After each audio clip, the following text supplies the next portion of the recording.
Hello friends, आप सभी का मेरे यूट्यूब चैनल में स्वागत है। तो चलिए आज की स्टोरी स्टार्ट करते हैं, जिसका टाइटल है द बोटमैन। तो बोटमैन का मतलब हो गया नाविक, यानी जो नाव को खेवता है।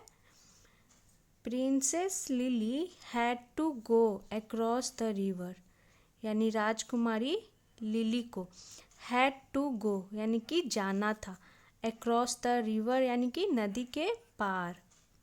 राजकुमारी लिली को नदी के पार जाना था, ये हो गया।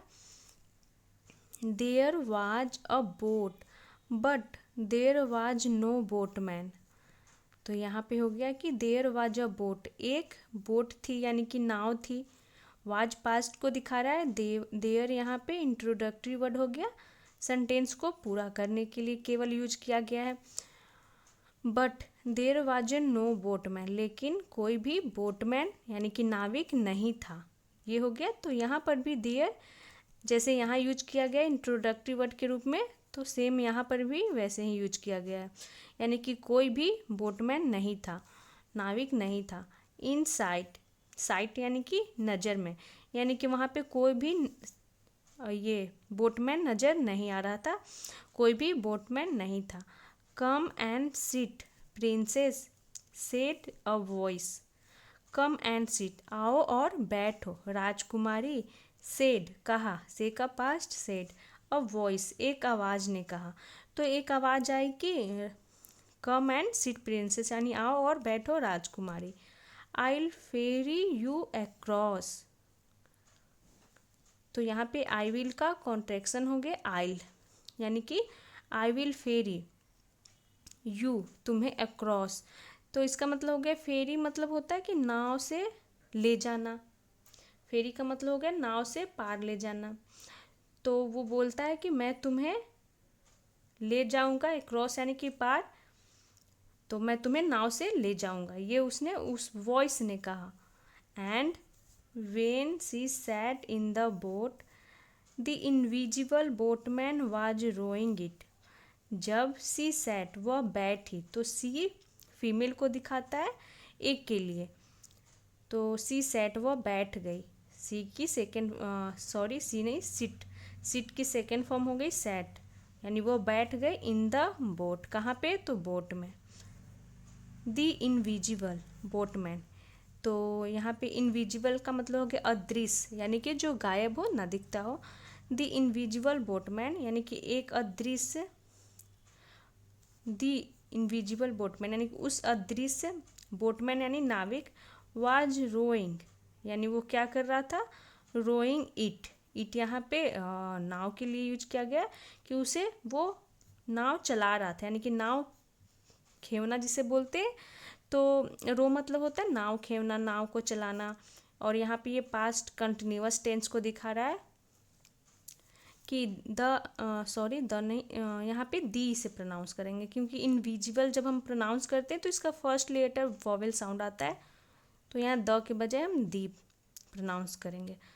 तो जो वो इनविजिबल अदृश्य बोटमैन था, वो नाव को क्या कर रहा था, चला रहा था, यानी नाव को वो खेव रहा था, पास्ट कंटिन्यूअस टेंस हो गया। After that day the princess began to come to that boat very often because she was fascinated by the voice of the invisible boatman. After that day यानी कि उस दिन से, उस दिन के बाद से, द प्रिंसेस यानी राजकुमारी, बेगन टू कम यानी कि वो आने लगी। बिगेन की सेकेंड फॉर्म बेगन हो गई, टू कम, टू यहाँ इन्फिनेटिव को दिखा रहा है कि वो आने लगी कहाँ, तो टू डैट बोट यानी उस बोट के पास।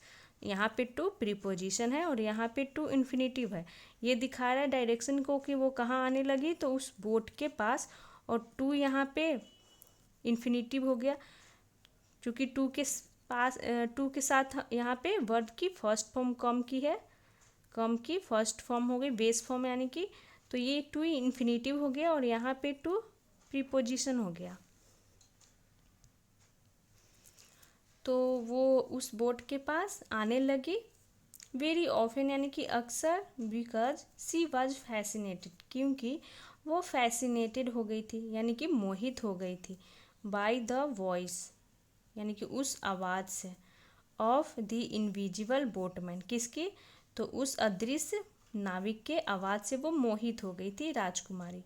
तो फैसिनेटेड यहाँ एडजेक्टिव हो गया, जो सी यानी कि प्रिंसेस की मनोदशा के बारे में बता रहा है कि वो उसकी मनोदशा कैसी थी, तो वो मोहित हो गई थी। तो यहाँ पे ये एडजेक्टिव का काम कर रहा है क्योंकि प्रोनाउन के बारे में बता रहा है, तो ये हमारा एडजेक्टिव हो गया। जो नाउन या प्रोनाउन के बारे में कुछ बताता है तो वो एडजेक्टिव होता है, तो यहाँ पे ये एडजेक्टिव का काम कर रहा है। तो यहाँ तक हो गया। वन डे, एक दिन, सी आस्क्ड द वॉइस, उसने वो पूछी, द वॉइस यानी उस आवाज़ से, हु आर यू यानी कि तुम कौन हो, क्वेश्चन मार्क है कि तुम कौन हो। I was a boatman, it replied, यानी कि मैं एक बोटमैन हूँ, नाविक हूँ। इट रिप्लाइड यानी कि इट यहाँ प्रोनाउन हो गया जो कि वॉइस के लिए हुआ है, वॉइस ने रिप्लाइड किया यानी कि उसने जवाब दिया, रिप्लाई का पास्ट हो गया यहाँ पे रिप्लाइड। तो उस आवाज़ ने रिप्लाई किया कि मैं एक बोटमैन हूँ, नाविक हूँ। इट यहाँ प्रोनाउन वॉइस के लिए हुआ है। आई वॉज वेरी सेल्फिश, मैं बहुत ही सेल्फिश था यानी स्वार्थी था। So I was cursed to become invisible and continue to ferry people, तो मैं बहुत ही स्वार्थी था, इसीलिए आई वॉज कर्स्ड, मुझे श्राप दे दिया गया। तो यहाँ पे पैसिव को दिखा रहा है, पास्ट इंडेफिनिट की पैसिव वॉइस, इसे थर्ड फॉर्म मानेंगे। To become invisible and continue to ferry people, तो यहाँ पे इसका मतलब हो गया कि मुझे श्राप दे दिया गया, कर्स यानी श्राप होता है, तो मुझे श्राप दिया गया कि अदृश्य बन कर के और कंटिन्यू यानी लगातार टू फेरी पीपल यानी लोगों को ले जाने के लिए, यानी कि फेरी मतलब नाव से लोगों को ले जाने के लिए अदृश्य बन के ऐसा श्राप मिला। Is there no way to break the curse, is there, तो यहाँ पे वे प्रश्न कर रही है कि क्या इज देयर नो वे, कोई वे यानी रास्ता नहीं है, टू ब्रेक द कर्स यानी श्राप से मुक्त होने का, ब्रेक यानी श्राप को तोड़ने का, या फिर बोल सकते हैं श्राप से मुक्त होने का कोई रास्ता नहीं है। आस्क्ड प्रिंसेस लिली, तो जो राजकुमारी लिली थी उसने पूछी। If I unselfishly help people I will get my old form again, तो इसका मतलब हो गया कि यदि मैं अनसेल्फिशली का मतलब हो गया निस्वार्थ भाव से, हेल्प पीपल लोगों की मदद करूँगा, आई will get my old form again यानी कि मुझे गेट यानी मिल जाएगा, माई ओल्ड फॉर्म मेरा पुराना रूप, अगेन यानी फिर से। तो यहाँ पे ये कंडीशनल फर्स्ट की सेंटेंस है जिसमें कि दोनों आता है सेंस फ्यूचर वाला ही, कि यदि मैं निस्वार्थ भाव से लोगों की मदद करूँगा तो मुझे अपना रूप वापस मिल जाएगा, यानी कि मैं अदृश्य से अब दिखने लग जाऊँगा, ये हो जाऊँगा। तो यहाँ पे एक जो होता है फर्स्ट पार्ट वो होता है प्रेजेंट इंडिफिनिट में, यहाँ पे देख सकते हैं मैं निस्वार्थ भाव से लोगों की मदद करूँगा सेंस आ रहा है, बट यहाँ पे हेल्प यूज किया गया, प्रेजेंट इंडिफिनिट में यूज किया गया, और जो सेकंड पार्ट होता है वो फ्यूचर में। तो ऐसा कंडीशनल फर्स्ट में होता है कि यदि मैं निस्वार्थ भाव से लोगों की सेवा करूँगा तो मैं फिर से अपना वापस रूप पा लूँगा, यानी कि वो इनविजिबल था तो वो विजिबल हो जाएगा, उसके बाद लोगों की वो सेवा करेगा। तो प्रिंसेस लिली टोल्ड एवरीवन, यानी राजकुमारी लिली ने टोल्ड, टेल का पास्ट हो गया टोल्ड, बताया, एवरीवन यानी हर किसी से, द स्टोरी यानी कि कहानी, ऑफ द बोटमैन उस बोटमैन की कहानी, एंड सून और जल्द ही was able to work off the curse, और जल्द ही वाज एबल टू यानी कि वो सक्षम रही, to work off the curse यानी कि उस कर्स यानी श्राप को ख़त्म करने में, यानी कि वर्क ऑफ का मतलब हो गया कि क्या बोल सकते हैं इसे, मतलब अच्छे कामों के जरिए श्राप से मुक्त करना, ये हो गया इसका मतलब कि वो उस श्राप से अच्छे कामों से मुक्त करने में वो सफल रही, सक्षम रही। एबल टू ये दिखाता है कि वो सक्षम रही, वो कर पाई, उस कर से उसे मुक्त कर पाई।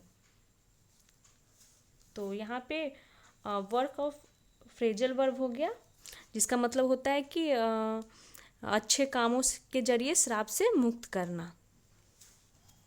तो यहाँ तक हो गया। The princess fail in love with him when she saw him finally and they were married. The princess fail in love, यानी कि राजकुमारी, फेल इन लव का मतलब हो गया कि राजकुमारी को उससे प्यार हो गया। वेन सी सॉ, जब उसने वो देखी, सी की सेकेंड फॉर्म सॉ हिम यानी उसे। फाइनली यानी कि जब उसे आखिरकार अंत में, फाइनली का मतलब होता है आखिरकार या अंततः, जब उसे देखी तो वो उससे प्यार हो गया और दे वर मैरिड। अब दो हो गए इसीलिए दे प्रोनाउन का यूज किया गया, दोनों के लिए बोला जा रहा है कि दे वर मैरिड, यानी कि उनकी वे शादी कर लिए, उनकी शादी हो गई। तो यहाँ पे राजकुमारी है लिली और ये प्रिंस, जो जिसे श्राप मिलता है और वो इस श्राप से मुक्त हो जाता है, फिर तो ये दोनों शादी कर लेते हैं। तो ये थी आज की स्टोरी, मिलते हैं नेक्स्ट वीडियो में। Thanks for watching.